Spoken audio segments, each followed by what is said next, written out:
Hi friends, तुमचे माझ्या चॅनलमध्ये स्वागत आहे। आज माझ्या घरी सत्यनारायणची पूजा आहे। त्याच्यासाठी आम्ही दोघं सुद्धा पूजेची तयारी करत होतो। अद्विका आम्हाला मध्ये मध्ये त्रास देत आहे आणि आज आम्ही दोघं जण सुद्धा सत्यनारायणच्या पूजेला बसणार आहोत।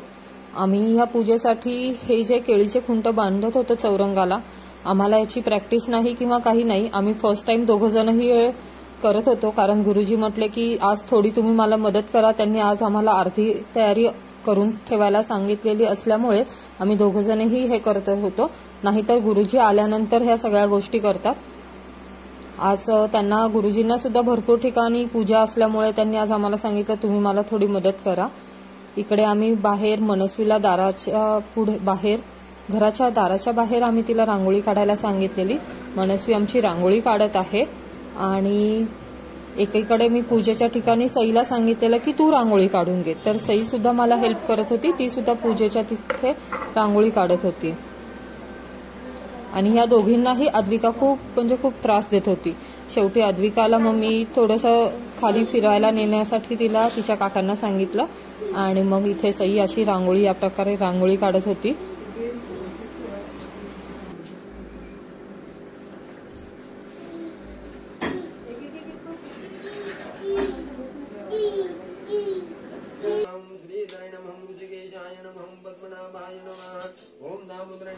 गुरुजी आलेले होते आणि आमची पूजा चालू झालेली आहे।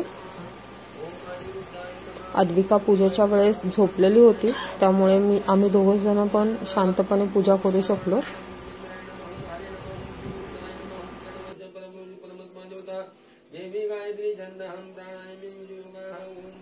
ॲक्च्युली हा ब्लॉग टाकायला खूप उशीर झालाय, पण काही कारणास्तव मी हा ब्लॉग टाकू शकले नाही।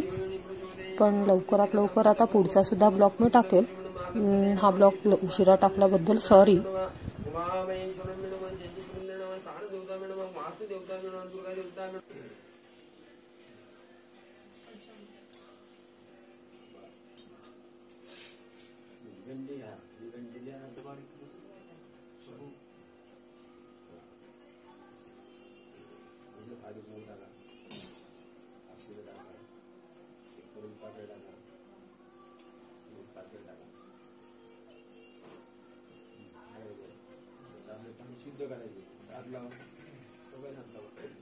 ओम कलेशम विष्णु कन्या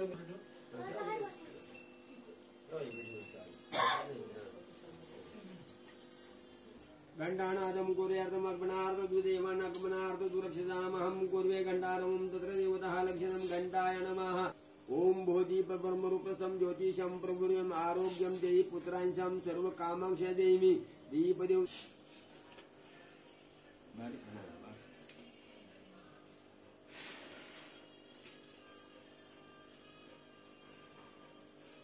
ऋग्वेद यजुर्वेद सामवेद अथर्वणांगेच्या सहिताहं सर्वकलशां समाहिता।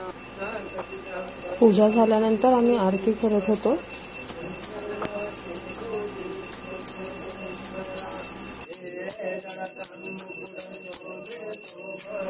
आरती करत असताना संग्राम आणि मनस्वी सुद्धा आरती म्हणतात आणि सई सुद्धा आरती म्हणत असते। त्यांना अजून आरती पूर्ण येत नाही म्हणून ते पुस्तक बघून आरती म्हणतात। ही बघा आमची सत्यनारायणची पूजा कशी झाली आहे ते मला तुम्ही सांगा। पूजा बघा किती छान प्रकारे गुरुजींनी केलेली आहे। खूप समाधान वाटते पूजा झाल्यानंतर।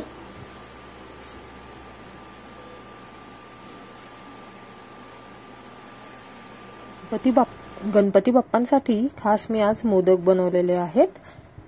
बघा कसे वाटतात माझे मोदक। आणि आजचा ब्लॉग तुम्हाला कसा वाटला तो तुम्ही प्लीज मला कमेंट करून सांगा। माझ्या चॅनलवर जर तुम्ही नवीन असाल तर मला लाईक करा, सबस्क्राईब करा आणि शेअर करा। थँक्यू। उद्या परत भेटूयात। बाय।